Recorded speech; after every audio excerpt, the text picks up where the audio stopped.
They laughed at the old man with a sack until he pulled out the papers that could ruin the whole bank. You ever watch somebody walk into a place like they own it and everybody else laughs because they just know that person doesn't? That's exactly what happened on a regular Thursday morning at the Hightower National Bank branch in downtown Birmingham, Alabama. It was just before noon. The lobby smelled like coffee and printer paper. Customers stood in line, some scrolling through their phones, others grumbling about fees and wait times. Behind the counter, a row of bank tellers clicked away at keyboards, trading small talk and sideways glances. Then the front door creaked open, and in shuffled a man who looked like he had just stepped off a dirt road in 1962. He had on faded denim overalls, the kind with buttons that looked like they belonged on a tractor. His boots were scuffed and cracked, and over one shoulder hung a rough burlap sack, stained in places that told you it had been through some things. That man was Elijah Morrow, and he was 78 years old. He didn't say much when he walked in, just nodded politely at a woman standing by the brochures, then made his way to the first open teller window like he had every right in the world to be there. The teller, a young guy named Devin, probably 25, fresh haircut, loud cologne, looked up, blinked, and forced a half smile. "Good morning, sir. How can I help you?" Elijah placed the sack gently on the counter like it was glass, cleared his throat, and said, real calm, "I'd like to speak to whoever's in charge of this place." Devin paused, looked over at his coworker, then back at Elijah. "In charge of the branch?" Elijah nodded once. "That's right." Devin smiled again, this time with a hint of condescension. "Well, sir, the branch manager is in a meeting at the moment, but I can help you with whatever you need." Elijah just looked at him for a long second, not mad, not upset, just patient, like someone who's been ignored enough times to know what comes next. "I appreciate that," he said, "but I believe this matter ought to be handled by someone with authority. See, I got business with this bank, real old business." That's when Devin noticed the sack, and like clockwork, the quiet laughter started behind the counter. A woman at the next window whispered something to her coworker. Another guy leaned forward to catch a better look, clearly entertained. One of the assistant managers, a man named Travis, stepped out from the back and glanced over. When he saw Elijah, his eyes did a little roll before he turned back around. Nobody took him seriously, not with the overalls, not with the gray beard reaching down to his chest, and definitely not with the sack that looked like it was holding potatoes or something worse. Elijah stood there still, didn't argue, didn't shout, just waited. Devin, trying to stay polite, offered a friendly chuckle. "Sir, if this is about a loan or some paperwork from the past, I can check." "It's not about a loan," Elijah cut in, slow but firm. "It's about ownership." Devin's smile faded. "Ownership?" Elijah gave a small nod and tapped the sack gently. "This bank." The air changed. For a few seconds, nobody said anything. Then someone laughed, loud enough to cut through the silence. "You own the bank?" a voice said from the back. "Come on, man." Devin cleared his throat, suddenly aware that this might be turning into something more than just a joke. He looked at Elijah, trying to read him. "You saying you have some kind of claim to this branch?" Elijah took a deep breath, then said, almost like he was tired of repeating the same thing over and over, "I'm saying my granddaddy helped build this bank with money they never put his name on, and I'm here to correct that." But before Devin could figure out what to do next, the branch manager's door finally opened, and the temperature in the room was about to shift again. The branch manager's name was Colin Redford, mid-40s, tall, pressed navy suit, and always in a hurry. He didn't like surprises, didn't like walk-ins, and especially didn't like anything that threw off his carefully timed day. He stepped out of his office with a tablet in hand, eyes scanning the lobby. "Devin, that client from Regions just canceled. We'll reschedule next week. You got everything under control out here?" Devin glanced at Elijah, then back at Colin. Yeah, but Mr. Morrow here says he needs to speak with someone in charge, says it's important." Colin sighed. He was already halfway back to his office. "Is it a fraud claim? Missing account? Power of attorney issue?" Elijah spoke before Devin could. "I'm claiming what was promised to my family nearly 90 years ago. Ain't fraud. Ain't missing." Colin turned around slowly, blinking like he wasn't sure he heard that right. "You're claiming what exactly?" "The bank," Elijah said, calm, steady. That was the moment people stopped pretending not to listen. A woman near the ATM looked up from her purse. A couple filling out a deposit slip froze mid-sentence. And behind the counter, the smirks got wider. Colin gave a dry laugh, not unkind, just tired. Sir, this is a federally regulated financial institution. We don't exactly hand out ownership stakes. I ain't asking for handouts, Elijah said, lifting the sack and patting it. What I got in here is worth more than anything in them drawers behind you. Devin leaned closer to Colin, lowering his voice. He says his grandfather helped start the bank. Says he's got documents, original stuff, deeds, letters, stock certificates. Colin raised an eyebrow. Stock certificates? From the 1930s, Devin added, as if that somehow made it more believable. Colin exhaled slowly, then gave a tight-lipped smile. Sir, we don't really have time for... You got time, Elijah said. It wasn't a demand. It was a fact. For a second, Colin just stared at him. Something about the way Elijah said it, so quiet, but so absolute, made the noise of the lobby fade into background static. Colin scratched the side of his face and finally said, All right, let's step into my office for a minute. He turned and led the way. Elijah followed without saying another word, sack still slung over his shoulder. As the door clicked shut behind them, Devin and a few other staff exchanged looks like they were watching the beginning of a sitcom episode gone wrong. $5 says he's got Confederate money in that bag, someone whispered. Nah, it's probably just newspaper clippings and a bunch of nothing, another added. But back in the office, things were getting real quiet, real fast. Elijah sat down slowly across from Colin's glass desk. Didn't slump, didn't complain. Just placed the sack in his lap and opened it carefully, like it was holding something alive. Inside were folders wrapped in cloth, thick envelopes sealed in wax, and one leather-bound ledger that looked older than the city itself. Colin leaned forward, watching him like a TSA agent screening an oversized suitcase. What exactly am I looking at here, Mr. Morrow? Elijah pulled out a yellowed sheet of paper. The top read, Hightower Lending and Trust, March 3rd, 1932, in bold script. Start here, he said. Colin took the document with both hands. The paper felt brittle, like it might turn to dust if he breathed too hard. His eyes scanned the page, then the signature at the bottom. Harrison J. Morrow, he read out loud. That's my grandfather, Elijah said. Put up land and capital when this place was just a room above a grocery store. Never got the shares promised to him when they incorporated. Colin blinked, read the signature again. His fingers froze over the embossed seal. Elijah reached into the sack again. Here's the ledger with the names of the original contributors. One copy stayed with the Hightower family. Other copies stayed with us. This one. He laid the book down like a brick on the desk.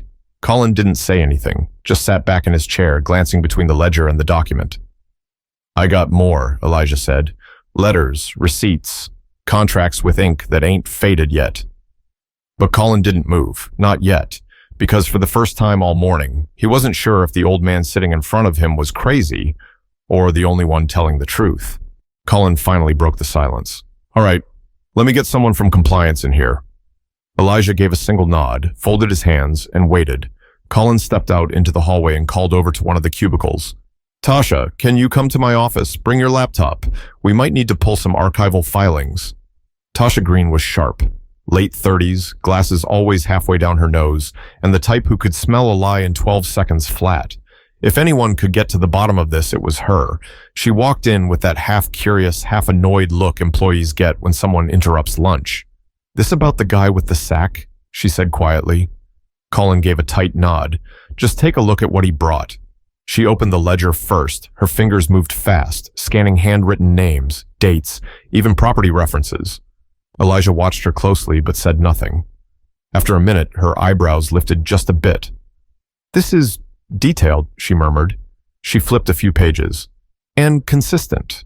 This doesn't look fake. She picked up one of the letters and held it to the light. Watermark's legit. That's 1930s cotton paper. She paused.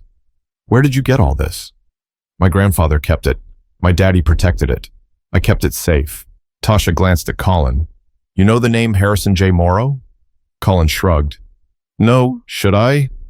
Tasha tapped on her laptop, pulling up archived shareholder files. Maybe. She scrolled for a while. Elijah sat silently, his hands folded in his lap like he was waiting for church to start. Then she stopped. Hold on, she said. There's a Morrow listed in one of the original founding documents for Hightower Lending, but he was marked as a contributor, not a shareholder. No voting rights, no equity. She clicked again. And then nothing. His name disappears after 1935. Elijah spoke without looking up. They erased him, just like they erased half the people who helped build this place. Tasha looked over. You're saying your grandfather never got what he was promised? I ain't saying it. I'm showing it, Elijah replied. She studied him, then the papers, then back to Colin. If this ledger is real, she said slowly, and the documents hold up to verification, then, yeah, this is a big deal. Colin shifted in his chair. How big? Like legal action big, media headline big, possibly federal investigation big. Elijah nodded again, calm as ever. Now you understand why I came in person. Colin rubbed his temples. Okay. I need to call corporate legal. We'll need scans of everything. Mr. Morrow, would you mind if we make copies? You can make copies, Elijah said, but the originals don't leave my sight. Tasha opened a portable scanner and got to work. Back out in the lobby, things had gotten quiet. The employees had stopped laughing. Word had spread that the old man might not be a joke after all. Devon peeked through the blinds of Colin's office, eyes wide. Yo, he's still in there? He's still in there, another teller whispered. And they called Tasha. That means it's serious. In the office, Tasha was typing fast, attaching scans, making notes, cross-referencing old bank records with property deeds Elijah had brought. Colin stood by the window, arms crossed. How long have you had this stuff? He finally asked. My whole life, Elijah said, and my daddy had it before me. Said one day the truth would matter. And why now? Colin asked. Why come forward now after all these years? Elijah didn't hesitate. Because I ain't got many more years left. And a promise was made. A promise needs to be honored, even if it takes 90 damn years. Colin stared at him, and for the first time the smirk was gone, but they hadn't even gotten to the letters yet. The ones that could turn this from a financial scandal into something even worse. Tasha set the final document on the desk, a pale blue envelope, sealed with wax so old it crumbled at the edges. This one's handwritten, she said. Looks like a personal letter. Elijah leaned forward. His voice got softer. That's the one my daddy told me to hold on to. Said if the papers didn't make him listen, that letter would. Tasha opened it carefully, unfolding the brittle pages like they might fall apart in her hands. The ink had faded some, but the writing was clear. Slanted cursive, Southern grammar. It was dated June 14th, 1935, addressed to Charles Hightower Sr., the founder of the bank. The letter was from a man named Daniel Keene, one of the original board members. She read out loud. Charles, I told you from the beginning I wasn't comfortable cutting Harrison out. Man put up land, cash, and 3 good men from his community to get this thing going. I don't care what the others say. That kind of contribution earns a seat. We all agreed on it, until that lawyer came through and started rearranging things. You told him to clean the books, and I didn't say nothing at the time, but now I feel like I was part of something wrong. I don't trust that this will reach you, or that you'll listen, but I'm putting it in writing. What y'all are doing ain't just dishonest. It's theft. You can call it business. But you and I both know the only reason Harrison's name was removed was because of who he is, and we're going to answer for that someday. DK. The room went silent. Tasha looked up slowly. This letter confirms everything. Colin's jaw clenched. And if that's real? It is real, Elijah interrupted. Tasha nodded. Then this isn't just about money or missed shares. It's about race, erasure, fraud. There's a clear pattern here. And if the right journalist sees this... Colin didn't answer. He just paced. Elijah sat back in the chair, tired now. Not physically, spiritually. His voice dropped to almost a whisper. My grandfather had 10 acres of land just outside Bessemer. Gave it up so that place could get started. They told him he'd be part of the board, but once the white folks got control, they rewrote the charter, took his name off everything, told him he could keep his mouth shut or lose everything. He looked around the office. And for a while, he did lose everything. Respect, his house. Even our name meant less in this city. Colin rubbed the bridge of his nose, then turned to Tasha. What do we do? Tasha shrugged slightly, but her voice was clear. We call legal, then we call our parent company, then we prepare for a storm. Because this man's not walking out of here with a folder full of old paper. He's walking out with a case. Elijah stood slowly, placing the documents back into his sack, gentle as ever. I'm not here for revenge, he said. I'm not here for blood. I'm here because a promise was broken, and you don't bury truth just because it makes people uncomfortable.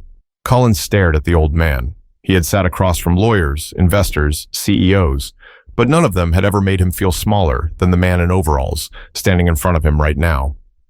You're right, he said quietly. You deserve to be heard. Elijah nodded, eyes heavy but steady. Outside, the lobby had shifted. Devon and the others weren't giggling anymore.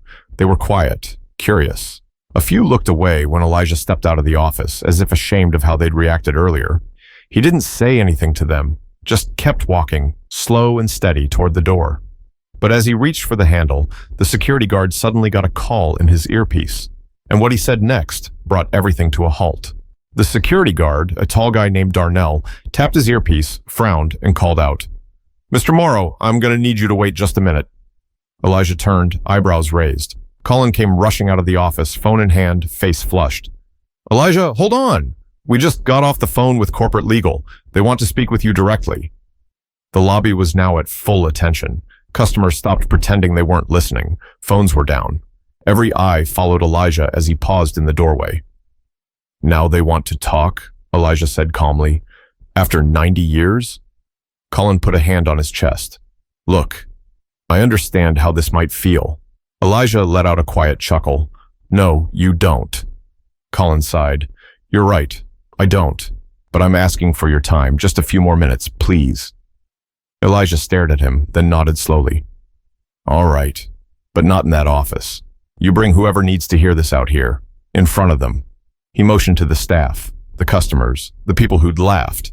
Colin hesitated, but then he nodded. Fair enough. He turned and made a few quick calls.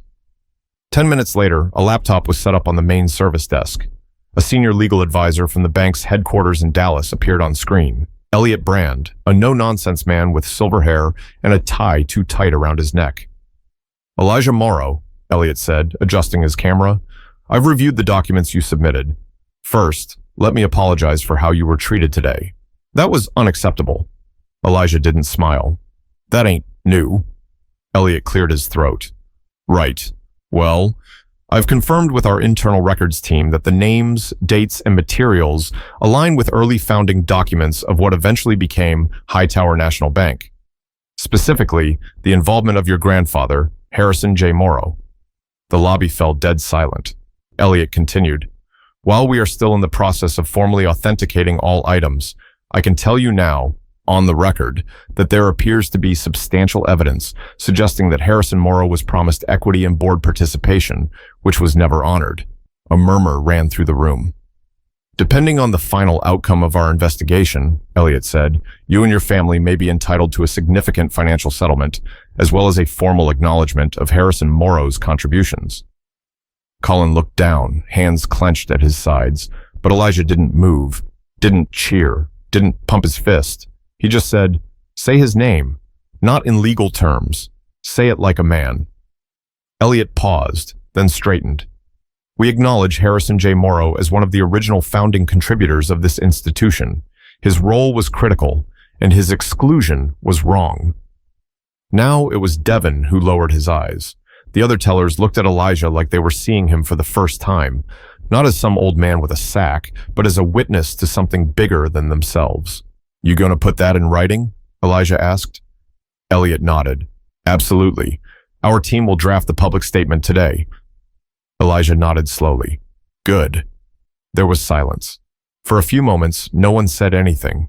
Then one of the customers in line, an older woman with gray curls and church shoes, stepped forward. She looked at Elijah, her eyes wet with pride. Thank you, she said, for not letting them forget. Elijah looked at her. For the first time all day, he smiled. I didn't do it for thanks. I did it because it was the right thing. Somebody had to say it out loud. But even as the apology settled in the air, there was still one last thing Elijah needed to do before he left, and it wasn't about money. Elijah stood quietly by the desk as the crowd started to disperse. The mood had shifted from judgment to reflection, from disbelief to recognition, but he hadn't come for validation, or even the apology, not really. He turned to Colin. "There's a portrait wall in the lobby," Elijah said. "I saw it when I came in, all them faces." Colin glanced over. Along the back wall were black and white photographs of the so-called founding members, men in suits and ties, all white, staring out like royalty. "Not a single one of them looks like my grandfather," Elijah continued, "or like the men who helped build the foundation this place sits on."